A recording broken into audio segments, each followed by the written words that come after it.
Bonjour à tous, bienvenue. Merci de nous rejoindre pour ce webinaire avec Fabien. Juste petit bonjour à ce qui arrive du coup, ça se connecte. Petite intro de Teams, mais tout le monde connaît. Dans la partie conversation, vous pouvez poser les questions ou dans la partie Q&A en haut, il y a les questions et après on apportera les réponses à la fin du webinaire. Donc avec Fabien, on a prévu de durer jusqu'à 11h30, 11h35, donc 30 minutes. Et ensuite, on se donnera 10-15 minutes de questions-réponses. Donc, normalement, à midi moins le quart, on devrait avoir fini. Voilà. J'ai partagé l'écran. On va commencer. Donc, le sujet du jour, c'est comment générer sans SQL. Peut-être on redéfinira aussi qu'est-ce qu'un SQL avec Fabien en 3 mois. Donc, l'idée de 3 mois, c'était pour dire quand même que ça s'est fait assez rapidement. Et comment Fabien va nous dire tout ça, mais pour spoiler un petit peu avec, avec l'ultra personnalisation de Litide. Donc Fabien, je te laisse peut-être te présenter en préambule ou présenter peut-être Adista d'abord. Oui, bon, on va faire les deux. Merci Romain.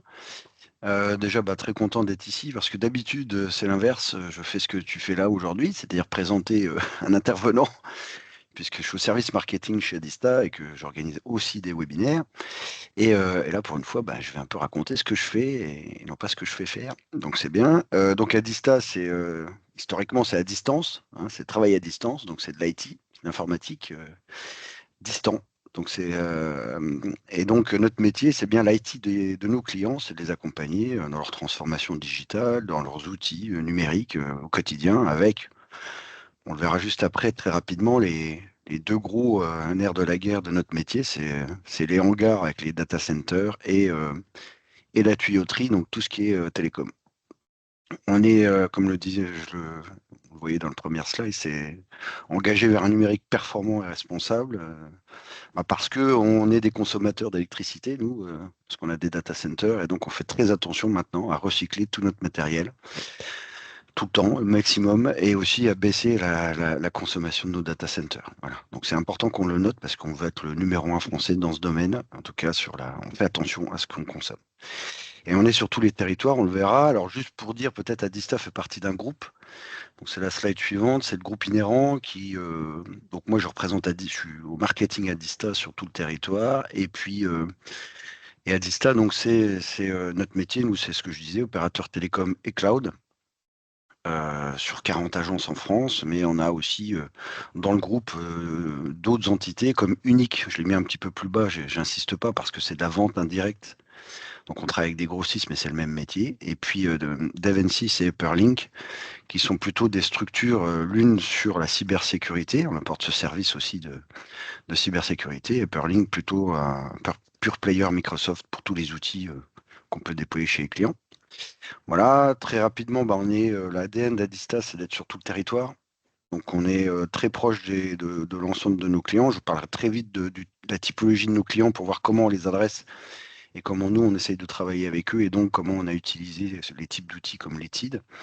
Donc le but du maillage, c'est voilà, c'est un maillage régional. On est très proche. On a plus d'une centaine d'ingénieurs d'affaires. Donc moi mon métier c'est de les accompagner et de trouver les moyens de contacter des prospects, des clients, donc avec tous ces outils, ces 40 agences, on est proche. On a 14 data centers sur le territoire. En ce moment, grâce à un monsieur Blond qui a une mèche, le souverain a repris le dessus très fortement. Donc nous, ça nous intéresse parce qu'on est sur du souverain. On a des data centers qui sont sur le territoire. Les données restent ici et ça, nos clients aiment bien. Voilà. Donc on a aujourd'hui à Distas, où le groupe, c'est 1300 collaborateurs, 40 agences, des ingénieurs avant-vente, du support client local en France, et puis une équipe SOC pour remédier parce qu'il y a pas mal d'attaques. Voilà. En gros, ensuite, je terminerai la petite présentation par nos métiers et notre offre. Pour bien comprendre une chose chez nous, donc c'est la slide suivante, c'est les deux gros métiers, comme je disais, c'est les télécoms, c'est l'offre, c'est le cloud d'entreprise. Voilà, ça c'est les deux gros, c'est les hangars et les tuyaux. Et puis autour, vous avez tout un ensemble de services. On a un ensemble de services, donc ça fait beaucoup de choses. Effectivement, c'est un peu l'ADN d'Adista. On est créé en 81, intégration informatique, et donc on a fait beaucoup de projets sur mesure, et on a une offre très étendue. Et c'est un peu compliqué, entre guillemets, pour nos commerciaux de tout maîtriser. Du coup, quand on veut pousser certaines offres, ou en tout cas des offres nouvelles sur l'IA par exemple ou d'autres projets, on se rend compte que si on n'a pas des outils et si on vient pas les aider un peu plus, ils maîtrisent pas forcément le contenu. Voilà. Donc on va en parler tout à l'heure, peut-être avec un peu plus précisément avec Romain. Mais voilà en gros Adista. Moi, qu'est-ce que je fais dans tout ça? Je suis donc chez Adista depuis 11 ans, au marketing plutôt opérationnel, donc sur les territoires, en relation avec les commerciaux. J'avais créé une agence digitale 99 et je suis arrivé chez Adista il y a 11 ans. Donc j'anime avec les directeurs commerciaux les territoires, avec tous les événements physiques sur les territoires, les webinaires, et puis beaucoup aussi de contenu sur le web en fonction de nos métiers. Beaucoup de contenu digital, donc là, on est un petit peu à cheval entre le contenu digital avec Letsin, on en parlera avec Romain. C'est un outil qui est quand même aussi un accompagnement des clients, des commerciaux. On va pouvoir échanger grâce à l'outil. Et donc sur les outils opérationnels, c'est tout ce qui va tourner autour je parlais des webinaires, mais aussi beaucoup de supports, beaucoup de contenu vidéo maintenant, de plus en plus. Et voilà, tout ce qu'on construit nous, en tout cas chez Adista, qui est le siège est à Nancy, et on a une équipe de 10-15 personnes qui est assez conséquente pour une entreprise de cette taille. Voilà Romain pour la petite intro. Ça marche, merci Fabien pour cette intro. Maintenant, on va s'attarder peut-être un peu plus sur le contexte et les challenges chez Adista. Bon, bien sûr, on a travaillé ensemble, ça fait un petit moment maintenant. Mais avant ça, l'idée, c'était de voir un petit peu quels étaient pour toi les challenges au côté marketing. Tu en as parlé un petit peu, c'est-à-dire aider les commerciaux et amener des outils pour favoriser la vente de solutions qui sont peut-être pas totalement maîtrisées de A jusqu'à Z, puisque vous avez quand même pas mal de métiers. Est-ce que tu Voilà. peux nous parler un petit peu plus des challenges? Ouais, très vite, c'est ça, hein, nous, en fait, comme on a une offre très étendue et aussi on travaille sur des verticales. Parce que forcément, quand on fait 350 millions de chiffre d'affaires, on va toucher beaucoup de clients. Je peux parler aussi de la cible, mais c'est ça. C'est-à-dire que nous, à un moment donné, nous-mêmes au marketing, on s'est spécialisé sur les domaines d'activité d'Adista et on a donc des référents. Moi, je suis référent santé, IT dans la santé et sur les secteurs publics. Et j'ai mes collègues qui vont, par exemple, être spécialisés plutôt cloud ou plutôt service, on va dire, service type Upperlink, sur les services on va dire, voilà, sur la cyber, on a des personnes qui sont dédiées, et donc nous, notre travail, ça va être ça, c'est de donner plus d'informations, du langage, des outils dans notre cœur de métier, et parce qu'en plus, on a des cibles qui sont très élargies, hein. On travaille beaucoup, évidemment, sur le privé. Notre cible, c'est les PME, les ETI. On a des personas qui sont les DSI, les RSSI, des responsables informatiques, les directions numériques, les directions des achats et financières. Donc on a des cibles différentes aussi. Donc pour s'y retrouver, pour les commerciaux, il faut un peu pré-mâcher les choses. Sur le public, on va travailler avec tout ce qui est cotère, les conseils départementaux, les régions, les SDIS, beaucoup, les pompiers, des mairies, des communautés de communes, des services de l'État et toutes les structures de santé qui sont aussi élargies, hein, parce qu'on a tous les CH, voilà, des ESMS, des mutuelles, enfin voilà, on a beaucoup de cibles différentes et beaucoup de produits. Donc pour réussir à bien cibler, à bien toucher les bonnes personnes, il faut des outils précis. Voilà.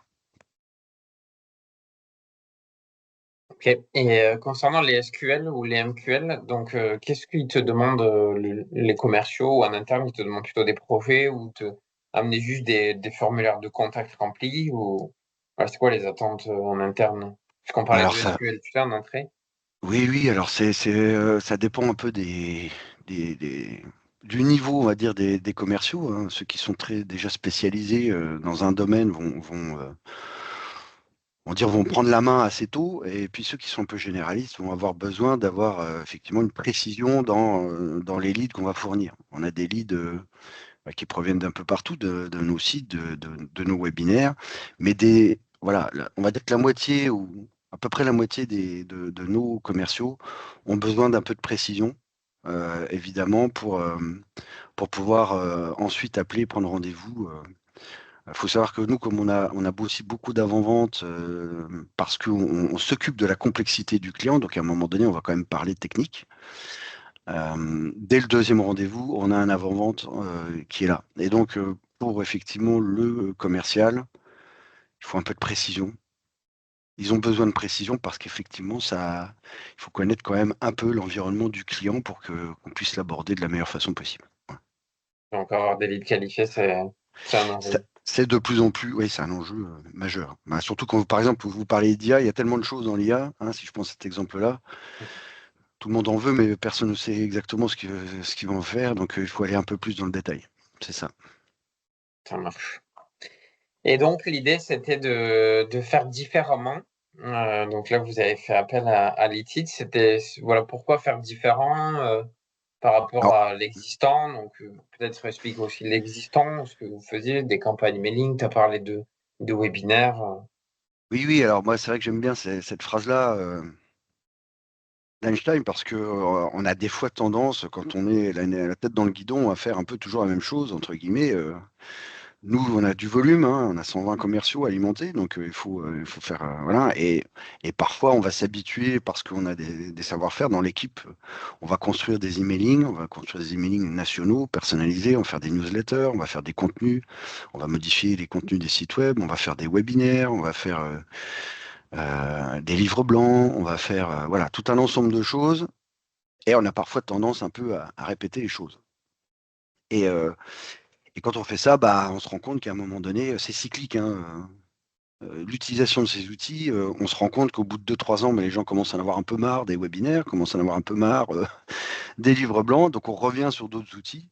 Il n'y a qu'une chose qui fonctionne vraiment bien, c'est effectivement des outils quand même qui sont différents et innovants, mais c'est surtout la connexion du commercial grâce à l'outil avec le prospect final. C'est ça qui est important, hein, à mon sens. Donc là, quand on a un outil, on va en reparler, mais quand on a un outil qui permet ça, bah, c'est quand même mieux, hein. Ça marche. Parce qu'on fait trop de choses. Merci. Sinon, on fait beaucoup, beaucoup, beaucoup d'outils différents. Voilà. Et justement, qu'est-ce que l'outil? Donc, l'ITID, pour résumer un petit peu, c'est via cette slide. Donc déjà, on est éditeur de logiciels, donc on n'est pas une agence. Nous, notre métier, c'est de créer le meilleur contenu possible et surtout personnalisé au bon moment pour la meilleure cible. Puisqu'on s'aperçoit que souvent, il y a beaucoup de contenu un peu partout sur le site web. On parlait des webinaires aussi, des livres blancs, des infographies, des mailings, etc. Donc, si je suis prospect, je reçois quand même beaucoup, beaucoup d'infos.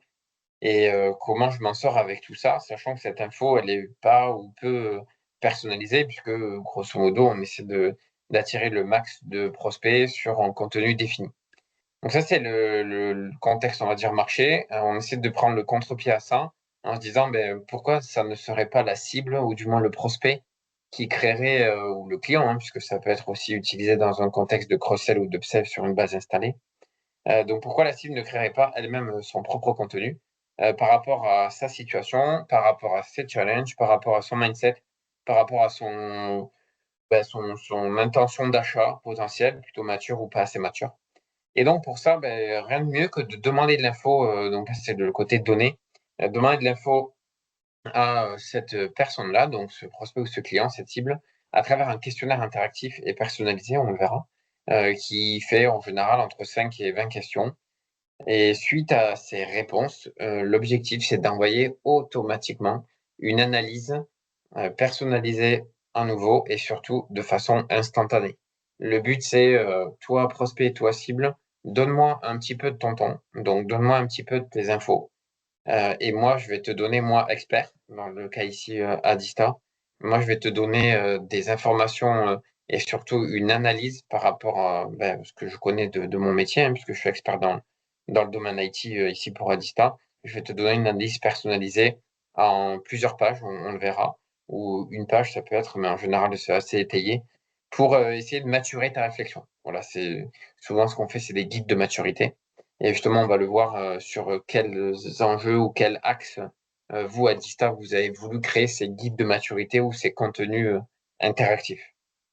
Je te laisse commenter ça, là, Fabien. Ouais, alors tout à fait. Alors, effectivement, ce qui est intéressant là tout de suite, alors ça prend 5 minutes, entre 5 et 7 minutes, ça dépend le temps qu'on prend pour discuter avec le client quand on fait son questionnaire, mais on essaye de ne pas dépasser, nous, ce temps-là. Romain va le montrer sur un exemple. On en a fait effectivement plusieurs. Alors, soit comme le disait Romain, on va peut-être des fois s'intéresser à nos clients. On a beaucoup de clients Microsoft. Donc, par exemple, sur le diagnostic IA Copilot, ça, c'est vraiment du cross-sell. Voilà. Le but, c'est de leur permettre d'évaluer un petit peu comment ils vont aborder peut-être la prise en compte de l'IA dans leur entreprise au travers des outils Microsoft. Donc là, c'est du Copilot pur. 5 minutes pour le remplir et puis ça permet d'avoir une feuille de route assez rapidement pour la personne qui va le compléter, donc le DSI qui veut l'intégrer pour ses équipes ou pour les équipes commerciales ou autres, et marketing parce que Copilot peut permettre de faire de la rédaction. Voilà. Donc ça permet de faire un outil et d'avoir tout de suite quelque chose de personnalisé en échangeant avec le client. On a fait aussi des diagnostics Microsoft parce que Microsoft a une étendue d'offres aussi qui est assez large. Donc, pour voir un petit peu est-ce que j'utilise bien tous les outils Microsoft quand j'ai une suite, est-ce que je m'en sers bien, etc. Donc, ça permet de faire un petit état des lieux et au commercial ensuite, avec ce rapport et la personne avec qui il l'a rempli, de pouvoir engager du cross-sell sur d'autres moyens. Mais ça permet quand même aussi, et là on l'avait fait pour ça, de faire de la prospection là pure. Hein. C'est-à-dire, bon, on pouvait avoir des gens qui avaient un peu utilisé Microsoft, et nous, on vient avec une approche plus complète. Et puis, le Ouais, donc diagnostic cyber, pareil, même principe, mais là aussi, plus en prospection, on le verra dans l'exemple. oui, voilà, donc soit acquisition, soit base installée. Ce qui est intéressant, c'est que vous avez fait les deux sur la partie cross-sell, Ouais, tout à tu fait, disais IA, et le reste, c'était plutôt full acquisition, full prospect. c'est ça. On va le voir, mais voilà, le double intérêt, prospect, donc à nouveau ce livrable personnalisé, instantané. Moi, au prospect, je n'ai pas parlé en commercial, j'ai pas trop le temps. Voilà, c'est assez brut de fonderie, je vais direct au questionnaire et à la fin, j'ai mon rapport. Et bien sûr, pour le commercial, tu parlais tout à l'heure des commerciaux, de les aider à avoir une approche à la fois bien sûr personnalisée, mais aussi peut-être apporter un peu d'expertise à travers des outils. Ben, Ah voilà, bah c'est bien sûr. typiquement ce qu'on va On voir. leur dit, voilà, c'est ce qu'on eux-mêmes, alors la première fois qu'on leur envoie le questionnaire, ils pensent qu'on veut vérifier s'ils ont compris ce dont on parlait, donc ils ont un petit peu peur de le remplir. On leur dit, mais non, pas du tout. Hein, c'est bien que vous le fassiez au moins une ou deux fois avant d'en discuter avec un prospect en ligne, mais ça les aide surtout à ça, effectivement, à eux, cette acculturation et de comprendre de quoi on parle. Et au bout de deux, trois fois, bah, ils maîtrisent le sujet et ils savent poser les bonnes questions, donc tout va bien, c'est pratique. Et puis, c'est quand même, on essaye de faire des choses relativement simples, même si on a une cible qui est parfois technique, mais on va pas, c'est pas l'outil pour ça. Hein. Ouais. Ensuite, là, on va plutôt être dans la découverte une fois qu'on est au rendez-vous. Voilà. Mais eux, ça leur fait effectivement du bien aussi de voir ce langage-là et de l'aborder simplement avec leur contact. Voilà. Ça marche. Ben, il est temps de montrer ce qu'on a fait ensemble. Donc là, je suis allé sur le site web d'Adista. On voit adista.fr. Hein. L'idée, bon, on peut promouvoir ce fameux questionnaire, ce fameux diagnostic, auto-diagnostic, guide de maturité. On peut lui donner plusieurs noms, de plusieurs façons. On verra aussi d'ailleurs, Fabien, comment vous l'avez utilisé. Le côté digital et le côté plutôt appel sortant aussi. Donc plutôt à la fois inbound et outbound. Vous avez fait les deux. Mhm. Donc là, on est sur le site et l'idée, bah, c'est bien sûr de m'inciter à cliquer pour aller sur ce fameux diagnostic cybermaturité. Donc là, j'arrive sur la page, donc qui est la page d'Adista. Donc si vous voulez bien, on va plutôt prendre la démo, comme ça, personne ne me rappellera ou nous rappellera côté Adista, mais c'est la même chose. Donc diagnostic cybermaturité, l'objectif de cette landing page, c'est de récapituler ou remontrer la valeur et la promesse surtout, puisque la promesse, c'était vous passez 5 minutes à faire ce questionnaire et à la fin, vous avez ce fameux rapport personnalisé dont on fait que parler. Ce questionnaire, on l'a tel que fait avec Adista, peut-être on aura le temps d'en voir un autre après, à la fin si vous voulez. Il y a 12 questions sur une partie qui s'appelle votre situation. Ensuite, on va demander des défis et à la fin, on a un formulaire de contact. Donc ici, on est sur la cybermaturité à nouveau. Donc, est-ce que j'ai déjà réalisé une analyse de risque? Oui, mais c'était il y a moins de 2 ans. Est-ce qu'aujourd'hui, j'ai un RSSI en place, donc responsable de la sécurité et des systèmes d'information dans la société? Non, mais c'est un sujet qu'on discute actuellement. Est-ce que je suis organisé et préparé pour agir en cas d'attaque informatique? Combien d'actions de formation je mets en place? Au moins 2 par an, au moins d'une par an, ouais, de formation pardon, sur la sécurité informatique. Est-ce qu'il existe une politique de gestion des accès physiques? Non, mais les locaux sont quand même sécurisés. Donc, vous voyez, c'est des questions qui sont, bon, je vais passer peut-être un peu plus vite. C'est des questions qui sont, bien sûr, orientées cyber, mais ce que je veux dire, c'est que ici, on n'a qu'un simple choix. Après, côté liquide, on peut avoir des multi-choix, on peut avoir des radio-boutons, on peut avoir une quarantaine de types de questions, des étoiles, du texte en amont, des images en plus, intégrer de la vidéo, enfin bref. On peut vraiment faire le questionnaire le plus personnalisé et le plus interactif possible, puisque justement le but c'est que ce soit interactif. Donc là, je suis à la deuxième étape. Quels sont les défis? Donc, est-ce qu'il y a un défi pour moi, mon prospect? Possiblement renforcer la détection et anticiper un incident majeur. Et donc, à la fin, je vais m'auto-envoyer le rapport, les formulaires de contact. Donc, côté Adista, ils ont voulu réaliser le formulaire de contact en demandant bien sûr les coordonnées, le code postal. Du coup, en fait, on a vu que Adista a une soixantaine d'agences. Donc là, en fait, si je mets le 40. code Tu exagères, 40, Romain. est-ce qu'ils ont pardon, une quarantaine d'agences. Donc Hmm. là, si je mets le code postal, l'idée c'est que ça va me sortir dans le rapport une slide en disant ah ben voilà, par rapport à où vous habitez, il y a quelqu'un qui est pas très loin de chez vous avec qui vous pourriez discuter. Pareil sur les côtés secteurs d'activité, donc Adista a souhaité qualifier un peu plus dans le détail. Donc là, une fois qu'on a fait ça, donc là je suis surtout sur la page web, il y a deux leviers d'avoir le rapport. Le premier, c'est je le télécharge instantanément, donc je suis en train de le faire. Et le deuxième, c'est je le reçois par email. Il peut aussi y avoir un deuxième rapport. Donc celui-là, c'est celui de la cible, hein, du prospect ou du client. Le deuxième, ça peut être aussi pour le commercial.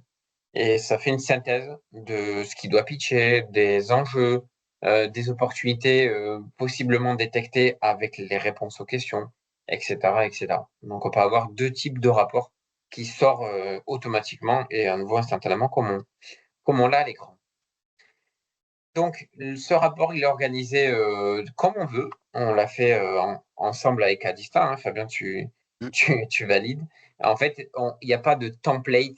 À la fois sur le questionnaire, il n'y avait pas de modèle de questionnaire. Il faut absolument mettre 12 questions à la première page et puis une autre question à la deuxième page. Non, non. On fait ce qu'on veut. Pareil, on fait ce qu'on veut sur le rapport. Le but, c'est que ça soit exactement ce que Adista ou ce que vous voulez raconter à votre prospect ou à votre client. Donc là, ce qu'a voulu raconter Adista, c'est une analyse sur 3 enjeux, on va le voir. Donc pour moi, Romain, hein, on voit qu'il y a cette slide, c'est bien la mienne, hein, c'est bien mon rapport tel qu'on l'a évoqué. La deuxième slide, elle est statique, puisque l'idée du rapport, on va mettre des slides dynamiques et des slides statiques. Celle-là, elle est statique. Ça là aussi. Donc, là sont les chiffres côté marché français. Quels sont les points de douleur des cibles? Donc, les cibles ici, c'était RSSI, DSI. Donc, quels sont les points de douleur? Ça là aussi, elle est statique. Et maintenant, on commence à rentrer dans l'analyse. Donc, tel qu'on l'a voulu le montrer avec Adista, la cybermaturité en 3 dimensions.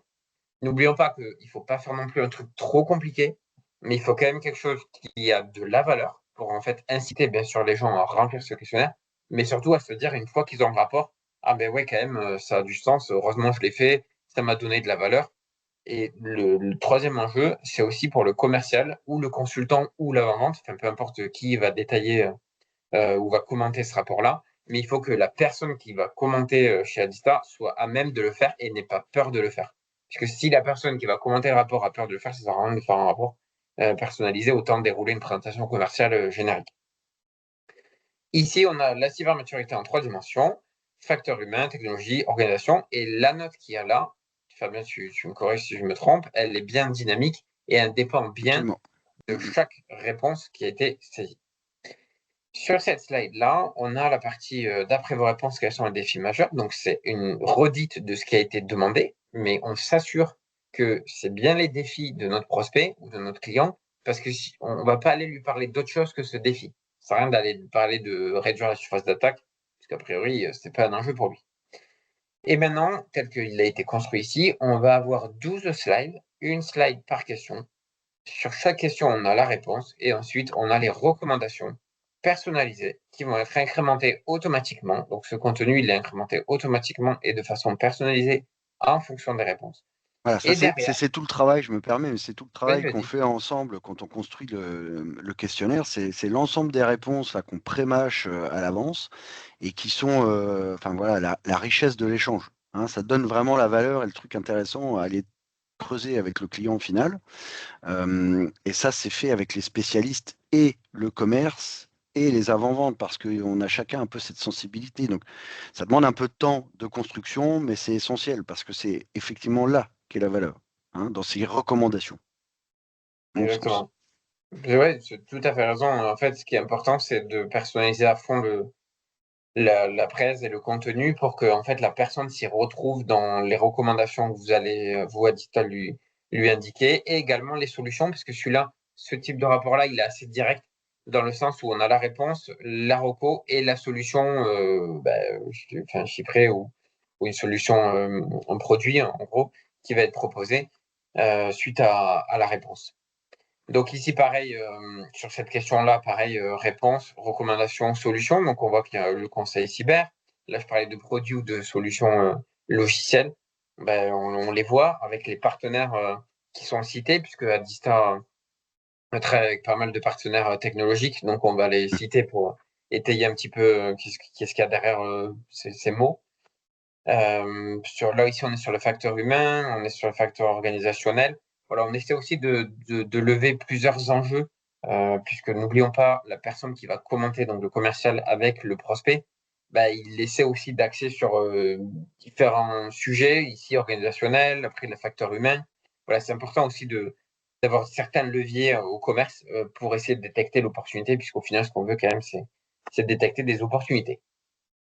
Donc, on va avancer sur ce rapport. On voit que c'est la même structure à chaque fois. Donc, je passe, je passe, je passe. Et à la fin, on a une sorte de résumé qui est un parcours d'une démarche cyber sécuritaire réfléchie, en donnant en fait une projection, puisque souvent, on a un peu du mal à se projeter. On aime bien, voilà, on n'a pas trop de temps, on est un peu sous l'eau, donc se projeter, c'est un peu difficile. Ben voilà, une slide pour se projeter en disant voilà quel est le chemin qu'on va suivre ensemble et le parcours. Et là, ben, c'est ce que je vous disais, la slide. Donc là, on est sur la démo, donc on l'a pas implémenté, mais l'idée dans la prod, c'est que on a la slide ben, Perpignan, par exemple, à côté de moi, qui est l'agence de Montpellier ou autre, avec le commercial qui va s'afficher, donc en disant ben voilà, on est présent à vos côtés, quoi. Donc c'est bien justifié dans le pitch. Voilà pour cette démo. On pourra en voir d'autres exemples, si possible, s'il y a des questions ou des demandes dans ce sens à la fin.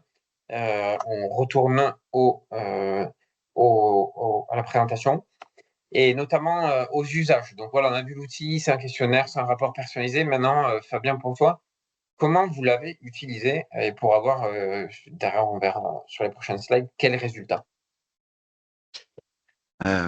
Oui, merci. Je me rappelais plus de tout ce qu'il y avait déjà dans ce questionnaire cyber. Mhm. C'est vrai que c'est du boulot et mais c'est très. Nous, en fait, comment on l'utilise, alors plus un outil et du contenu de qualité, mieux c'est. On le voit là, c'est quand même intéressant. Mais ce qui est bien, c'est qu'on voit qu'il est personnalisé.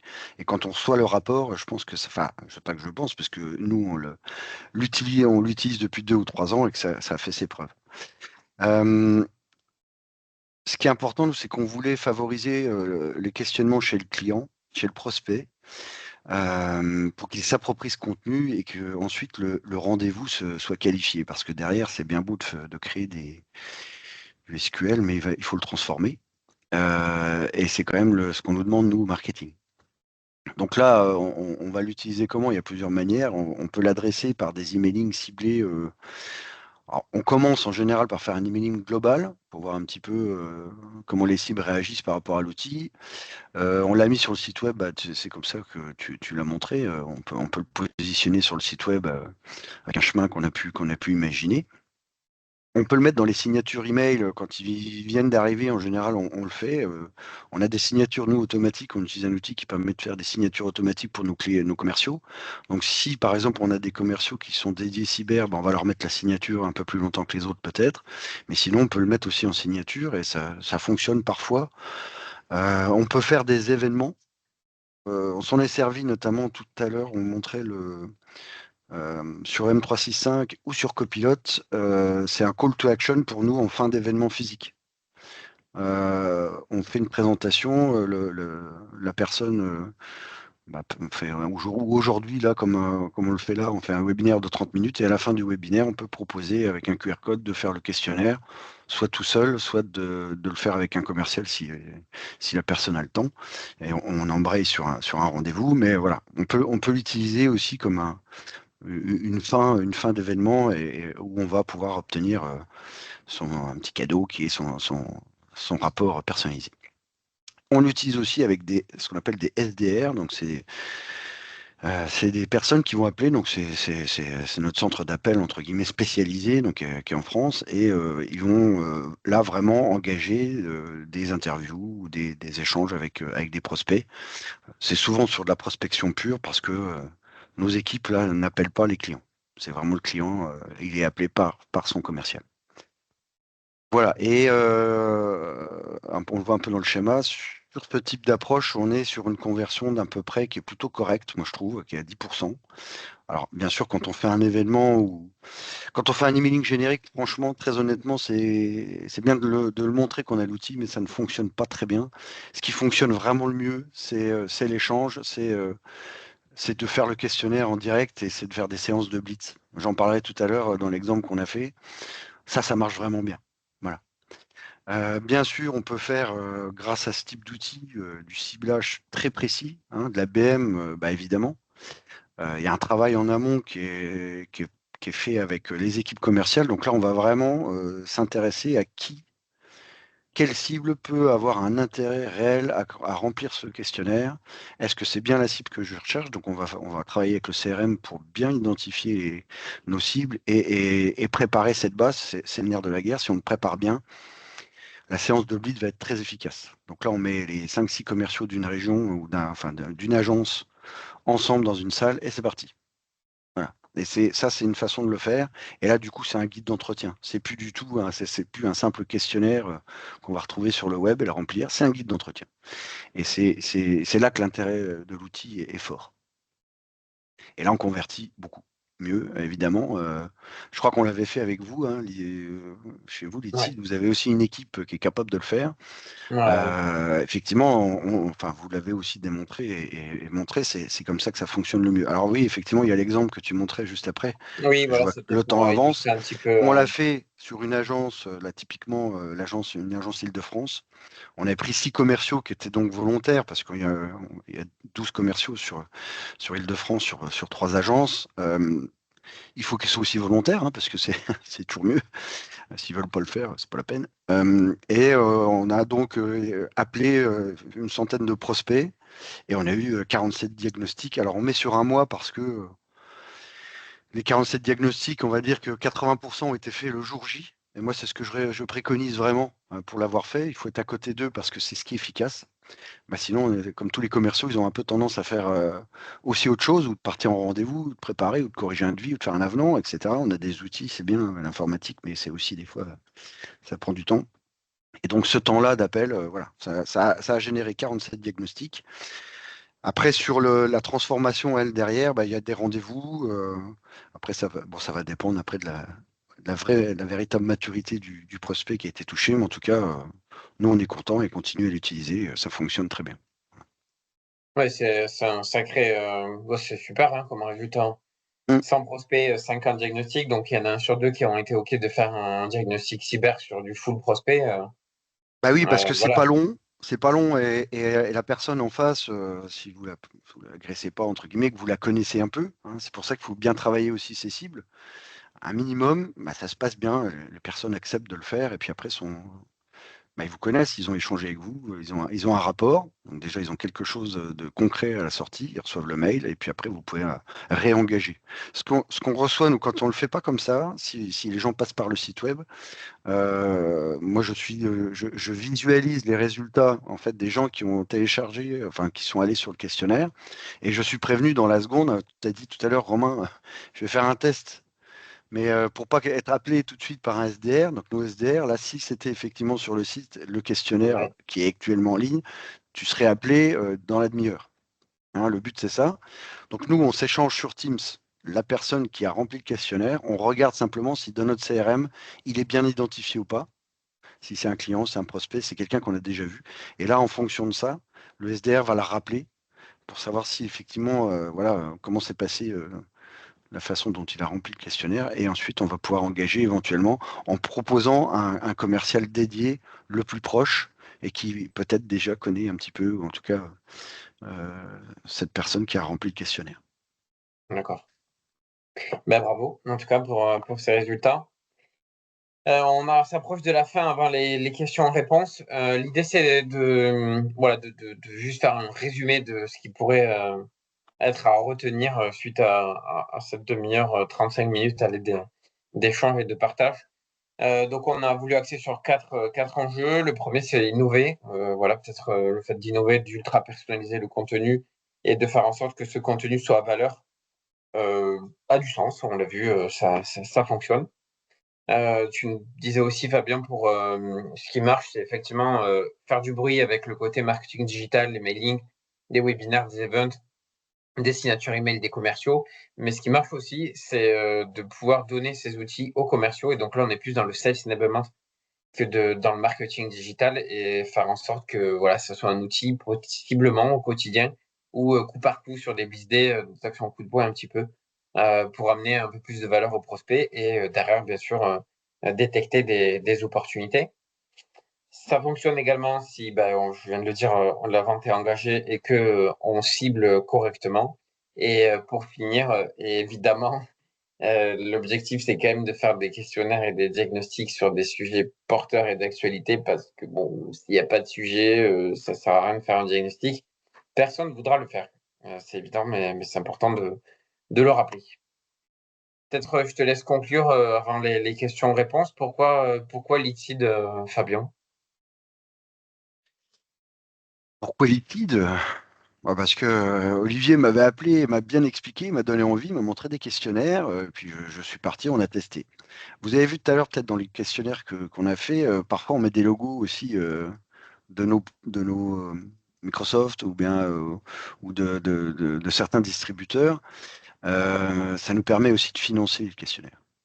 Je vais le dire parce qu'au niveau market, c'est quand même intéressant. Si vous êtes vous dans le marketing, des fois il faut avoir enfin, je conseille moi d'aller faire ce projet-là avec des partenaires constructeurs éventuellement, parce que ça permet en plus de le financer et qui vous coûte rien. En tout cas, nous, c'est ce qu'on fait de temps en temps, c'est qu'on utilise aussi nos partenaires pour monter ces projets-là. Et ça permet, souvent, on est suivi par le partenaire parce que quand on fait une campagne, en plus, on fait venir notre partenaire. Je vous donne un exemple, nous, avec Microsoft ou bien avec des outils ou avec Fortinet, par exemple, quand on parle de cyber. On a les commerciaux Fortinet qui viennent, on fait une petite acculturation avant d'utiliser le questionnaire et de faire le blitz et de se lancer dans les appels. Et ça, c'est super bien parce que ça permet aussi de connecter les sales avec les distributeurs et puis de financer voilà, l'outil aussi simplement que ça. Et donc, c'est financé, ça génère des leads, c'est plutôt pas mal. L'accompagnement, bah oui, bien sûr, on a vu l'outil, il faut essayer de le rendre le plus innovant possible, pas trop lourd.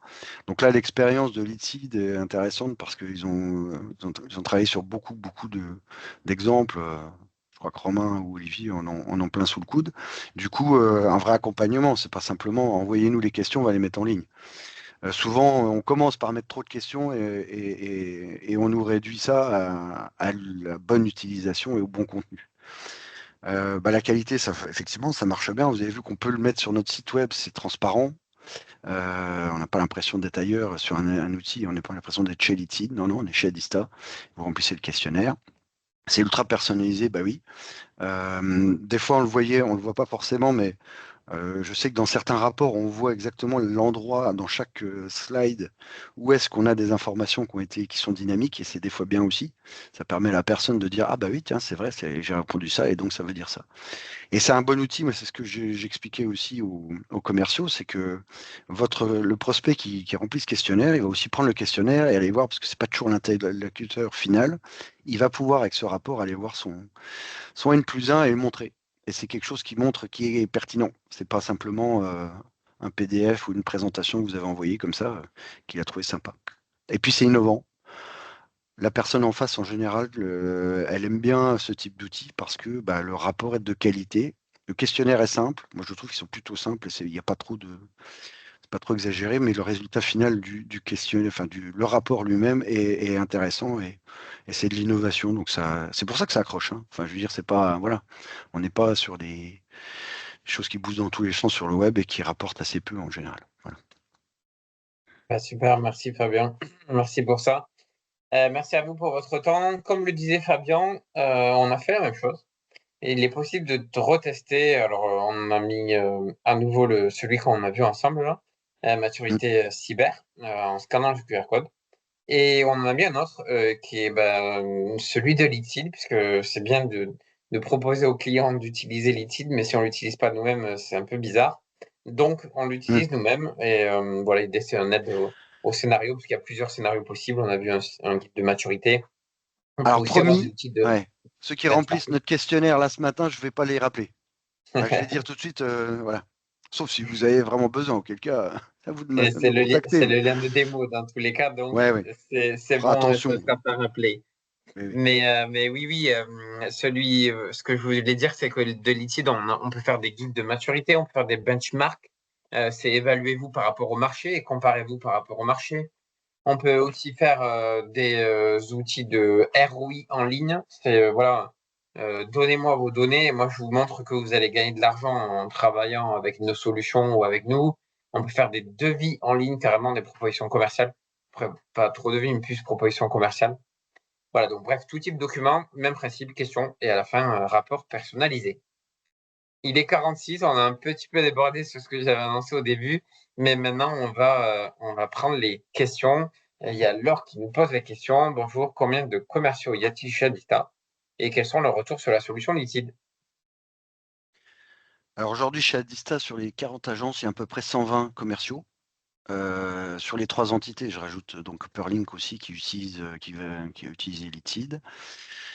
On va dire, très, très sincèrement, j'en ai, allez, un tiers qui vont l'utiliser, comme le disait tout à l'heure Romain, c'est-à-dire qu'ils l'ont, ils le connaissent, et donc en fonction du type de prospect qu'ils vont avoir, ils vont parfois l'utiliser spontanément. Et après, bah, il faut, on le sait, au marketing, il faut toujours rabâcher, quoi. La répétition fixe la notion, comme disait une de mes collègues. Et donc, voilà, eux, ils ont un bon retour dans le sens où voilà, l'outil est pertinent, ils en savent plus sur le prospect. Et ça leur, voilà, très clairement, c'est de la culturation. C'est de la culturation, c'est-à-dire qu'ils en savent plus sur le sujet qu'avant. Voilà. Donc nous, c'est un double effet qui nous intéresse. La solution lucide, en général, ils apprécient et ça fonctionne. Ça fonctionne. Mais c'est plus nos SDR aujourd'hui, hein, les équipes qui rappellent, qui l'utilisent vraiment régulièrement maintenant. Voilà. Pour savoir répondu à la question. Ouais, j'espère. Je pense. Merci Laure pour la question. Est-ce qu'il y a d'autres questions par hasard? On pourra en poser une. Fabien, tu disais la valeur du contenu, la valeur des questions, la simplicité, etc. Est-ce que... ah bah, voilà, il y a une question qui arrive, donc ça va très bien. Ah non, c'est pas une question, c'était très clair. Bon, c'est pas grave. Mais est-ce que je voulais te demander, c'est combien de temps ça prend? Est-ce que tu as trouvé ça compliqué de créer un questionnaire et un rapport comme ça? Parce que c'est souvent ce qu'on nous dit quand on montre. On dit waouh, c'est génial, mais waouh, qu'est-ce Hmm. que ça doit être compliqué aussi à faire? Alors, une fois, on a mis un peu de temps, mais ça dépendait pas forcément de l'ITSI. C'est que il faut comprendre juste le mécanisme bien au début et il faut pas être trop exhaustif non plus. Voilà. Quand on fait le questionnaire, ce qui est important, c'est c'est de mettre en situation d'écoute facile ou de compréhension rapide du prospect. Donc, faut pas tout mettre. Il faut se détendre un peu. Et c'est un peu, des fois, on a envie, comme quand on fait un CRM ou un outil ou n'importe lequel, on veut être exhaustif. Vaut mieux bien choisir ces questions et orienter assez vite sur les réponses. Quand on fait ça, on met à peu près un mois et demi maximum, avec Olivier qui a de l'expérience. Je parle d'Olivier parce que c'est avec lui que j'ai fait les questionnaires, Romain, pour l'instant. Et ça se passe bien, c'est-à-dire qu'il est de conseil. On va on va faire ces questions, on va faire toutes les réponses aux questions, et puis ensuite on va construire l'outil. On va donner un PowerPoint qui est plutôt joli. Et là, après, le travail est quand même pré-mâché par les équipes Litide, qui fait que c'est pas, voilà, c'est pas trop long. Ça peut être long si on veut être trop exhaustif, ça c'est clair. Donc, il faut écouter les conseils de Litide en fait quand on construit. La première fois, on s'est un peu enflammé. Voilà. D'accord. Bah, merci, merci Fabien. Il y a une autre question, ouais, j'ai vu Florian, merci. Et du coup, il y a plusieurs autres questions. En fait, la question a été étayée, donc c'est top. Oui. Donc la question de Florian, c'est pour toi, Fabien. Bonjour. Bonjour. Quel est le taux de complétion des questionnaires pour le contenu proposé sur votre site web, sans Euh, démarche commerciale? Donc en gros, l'idée, je pense, hein, de la question, c'est combien de personnes le remplissent sur votre site j'ai web compris. Ouais. Ok. J'ai compris. Bah, je vais être honnête, hein, c'est un plus de montrer qu'on a ce type d'outil en ligne, mais ça, on va en avoir 1 sur 10 maximum qui vient du site web.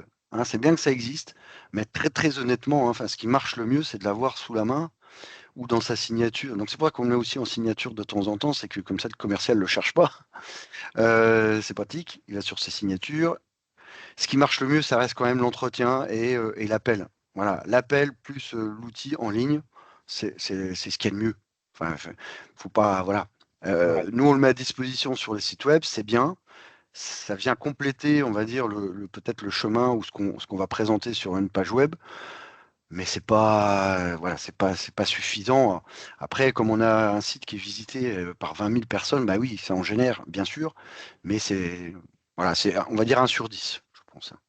Voilà. Je vais peut-être compléter un peu la réponse. Merci Fabien. Nous, des stats clients au global, hein, ce qu'on a, pas que informatique non plus, pas que sur la cyber, pas que guide de maturité, parce que, comme je le disais, il peut avoir aussi plusieurs, entre guillemets, punchlines. C'est pas juste évaluer votre maturité, ça peut être aussi C'est vrai. comparer vos marchés, comparer vos autres clients. Quel type de, je sais pas, entrepreneur êtes-vous, par exemple, qu'on a pu faire avec KPMG Ridge. Donc bref, il y a plusieurs enjeux de questions, mais toutes les stats qu'on a de nos clients, en général, c'est 100 personnes qui arrivent sur la landing page, donc soit la première page où il y a marqué la question et la promesse de dire bah, évaluez-vous et après ces questions, vous avez un rapport. Ou alors on peut directement arriver sur le questionnaire sans landing page d'ailleurs. Donc Mm. s'il y en a 100 qui arrivent, l'année dernière, il y en a eu 21 qui sont sortis sur l'ensemble de nos clients. Après, c'est assez disparate par rapport au nombre de questions, surtout la cible aussi. Est-ce qu'on adresse que du grand compte? Si on adresse que du 440 et du grand compte, je pense que le taux, il est assez Mm. faible. Oui, Si on adresse peut-être le TI, la PME, le mid-market, c'est quand même un peu plus, je pense, adapté.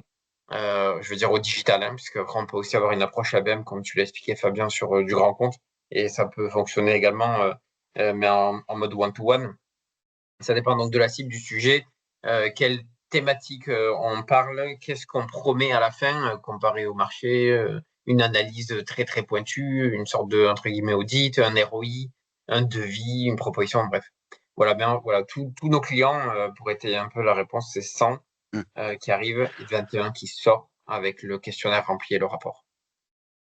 Je parlais des emailing personnalisés aussi, là, ce qu'on fait avec nos 100 commerciaux, là, on leur a déjà proposé, mais on demande quand même toujours si les commerciaux sont eux-mêmes, ont envie de le faire, sinon on le fait pas, très honnêtement, parce que sinon, enfin voilà, on estime qu'il faut qu'il y ait l'envie du commercial de le faire, on a suffisamment pour le faire comme ça. Et là, on fait un emailing avec leur nom, voilà, avec quelque chose de personnalisé qui part de leur boîte mail avec le questionnaire. Et effectivement, là aussi, on multiplie les chances par deux tout de suite. hein. Et ça permet d'avoir des stats quand même plus intéressantes. Et on met un lien qui renvoie vers la landing, effectivement, du site web, pour aussi permettre des fois à un prospect de voir qu'on ne peut pas que ça non plus. Ça permet d'apporter aussi du trafic sur le site web, hein, sur des fois certaines offres ou des nouvelles offres. Ça sert aussi à ça, hein, c'est lancer une nouvelle offre, hein, par exemple, hein, avec Leadseed. C'est ce Ouais. qu'on a fait quand même sur l'IA. Voilà. Et notre exemple aussi, c'est un client, Konica Minolta, par exemple, ou d'ailleurs, on avait fait un retour d'expérience avec eux l'année dernière sur notre chaîne YouTube. Il y a la vidéo, si vous voulez voir, qu'on a coupé en plusieurs parties. Et eux, ils font que du digital. Et ils ont comparé, en fait, un formulaire en ligne classique versus un questionnaire avec le rapport à la fin. Et il y a 3-4 stats assez intéressantes. La première, c'est il y a plus de 34%, je crois, de taux de clic entre juste un formulaire de contact classique et donc un questionnaire avec le rapport. Après, je crois qu'ils ont eu plus 53% Non, voilà, c'est ça, plus 53% de taux de clic. Je vais retrouver la vidéo. Je vais la mettre là dans le chat. Plus 34% de leads et plus 22% de CA potentiel. Donc voilà, ça laisse aussi imaginer les possibles résultats qu'on peut avoir. Oui, alors il y avait un complément de question de Florian, je regarde sur le self-assessment, c'est-à-dire qu'est-ce que les gens ont tendance eux-mêmes, sans échanger avec un commercial, à remplir. Oui, oui, quand même. Il y a une grosse partie qui sont faits comme ça en self-assessment, hein. On va dire sur la totalité des SQL qui ont été créés, qu'on peut suivre sur votre portail. D'ailleurs, Leadseed fournit un outil qui permet de suivre aussi Ouais, tout le tout, back-office. tout- Ouais. tout le back-office, là, quand même aussi un outil intéressant pour nous au market. La moitié, c'est du self-assessment, hein, sur la totalité quand même des MQL et SQL qu'on a générés. Voilà. Est-ce qu'il y Est-ce que aurait une autre question? Merci Florian pour cette question. Je peux présenter, ouais, pas de problème, le back-office. S'il n'y a pas d'autres questions, je peux rapidement aller sur le back-office. Pas de souci. Du coup, dans le chat, j'ai mis le Rex de Konica là, qui est en vidéo. Et j'ai également mis les trois KPI côté Konica. Bah, il nous reste un peu de temps. Après, voilà, ceux qui veulent rester, avec grand plaisir, hein, si vous voulez commencer à dropper, je vois qu'il y en a qui sont commencés à partir, n'hésitez pas à nouveau. Merci d'avoir été présent et merci d'avoir été parmi nous, mais on peut continuer avec le back-office sans problème. Donc là, on est dans le back-office, login mot de passe pour se connecter. Donc c'est ici en fait qu'on va traquer l'ensemble des résultats. Donc il y a un onglet qui s'appelle résultats. Je vais aller direct sur ce dont tu parlais, Fabien, côté stats. Donc par exemple, là sur la partie marketing, il y a marketing et commercial, ça dépend de l'usage, mais si on parle que de la partie digitale, on peut suivre, donc là c'est sur le lien de démo, on peut suivre le nombre de visites qui arrivent donc sur cette landing page. C'est pour ça que je pouvais me permettre de donner le taux tout à l'heure sur l'ensemble des clients, combien de personnes arrivent sur la LP et combien en sortent, avec les 21%. Donc combien de visiteurs uniques, donc en fait, le 21%, c'était sur les visiteurs uniques, hein, c'était pas sur le nombre de visites, les 21% de transfo, dans le nombre de pistes, le nombre de rapports générés. Donc les pistes, c'est les questionnaires. Et puis normalement, un questionnaire égale un rapport généré, mais bon, il peut y avoir des disparités un petit peu entre le questionnaire rempli et le fait de ne pas avoir téléchargé les questionnaires. C'est quand même bien de savoir si le rapport a été téléchargé, pardon.